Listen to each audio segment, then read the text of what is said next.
घने जंगल के पास एक छोटा सा गांव बसा हुआ था। इस गांव में एक गरीब लेकिन नेक दिल किसान रहता था जिसका नाम रामू था।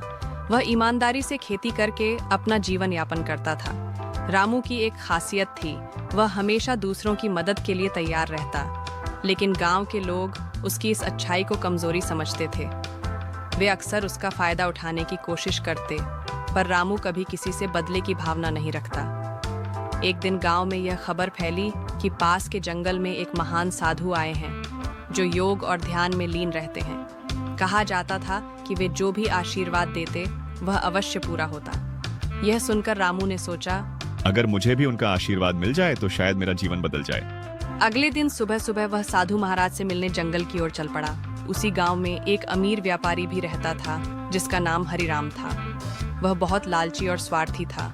उसे सिर्फ धन संपत्ति से प्रेम था और वह दूसरों को धोखा देकर अधिक से अधिक पैसा कमाने में लगा रहता। जब हरिराम को साधु के बारे में पता चला तो उसने सोचा, अगर यह साधु सच में चमत्कारी हैं, तो क्यों ना मैं इनसे ऐसा वरदान मांग लूं जिससे मेरा धन कई गुना बढ़ जाए। हरिराम भी रामू के पीछे पीछे साधु से मिलने जंगल की ओर निकल पड़ा। रामू जब जंगल पहुंचा तो उसने देखा कि साधु महाराज एक बड़े वृक्ष के नीचे ध्यानमग्न बैठे थे। उनकी आंखें बंद थीं और चेहरे पर गहरी शांति थी। रामू ने हाथ जोड़कर प्रणाम किया और विनम्रता से कहा, गुरुदेव, मैं आपसे आशीर्वाद लेने आया हूँ। मैं गरीब हूँ, पर हमेशा ईमानदारी से जीवन जीता हूँ। बस इतना चाहता हूँ कि मेरा जीवन सुखमय हो जाए और मैं दूसरों की सेवा कर सकूं। साधु महाराज ने मुस्कुराकर अपनी आंखें खोली और बोले, वत्स, सच्चे मन से जो भी मांगा जाता है वह अवश्य मिलता है। मैं तुम्हें एक जादुई पात्र देता हूँ। इसमें तुम जो भी डालोगे वह कई गुना बढ़कर वापस मिलेगा, लेकिन इसे हमेशा अच्छे कामों के लिए उपयोग करना।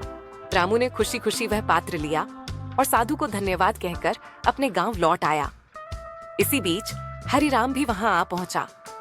उसने साधु को प्रणाम किया और लालच भरी आवाज में बोला, गुरुदेव, मैं बहुत बड़ा व्यापारी हूँ, लेकिन मेरे पास कभी धन की कमी नहीं होनी चाहिए।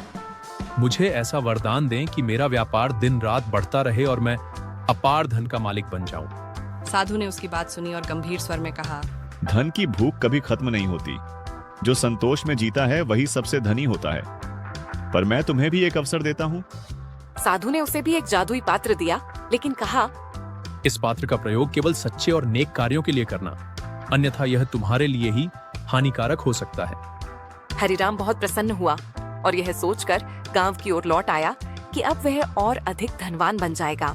गांव लौटकर रामू ने अपने पात्र की शक्ति आजमाने के लिए उसमें एक मुट्ठी चावल डाला। कुछ ही क्षणों में पात्र चमत्कारिक रूप से चावल से भर गया। रामू ने अपनी आंखों पर विश्वास नहीं किया। उसने पात्र का उपयोग अच्छे कार्यों के लिए किया। वह गरीबों को भोजन देने लगा, जरूरतमंदों की सहायता करने लगा और धीरे धीरे उसकी हालत सुधरने लगी। वहीं दूसरी ओर हरिराम ने लालच में आकर अपने पात्र में सोना डाल दिया। पात्र ने सचमुच सोना कई गुना बढ़ा दिया। ये देखकर वह और अधिक लालची हो गया। अब उसने अपने व्यापार में बेईमानी शुरू कर दी और अधिक से अधिक धन इकट्ठा करने लगा। लेकिन उसे साधु की चेतावनी याद नहीं थी। पात्र का उपयोग केवल अच्छे कार्यों के लिए किया जाना था। लालच का दुष्परिणाम। कुछ महीनों बाद हरिराम को अपने पात्र पर पूरा भरोसा हो गया था। एक दिन उसने सोचा, अगर मैं इस पात्र में अपने पूरे खजाने को डाल दूं तो मेरा धन अनंत हो जाएगा।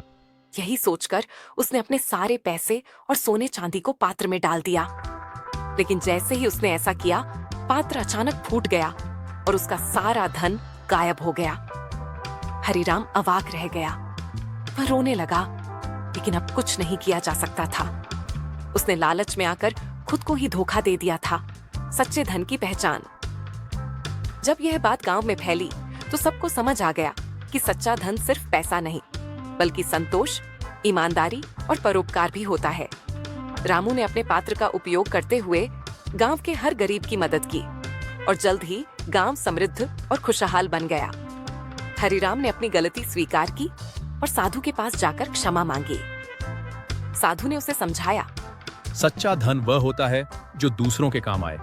लालच का कोई अंत नहीं होता। जो व्यक्ति संतोष में जीता है वही सबसे धनवान होता है। हरिराम को अपनी गलती का एहसास हुआ और उसने संकल्प लिया कि अब वह अपने धन का उपयोग अच्छे कार्यों में करेगा।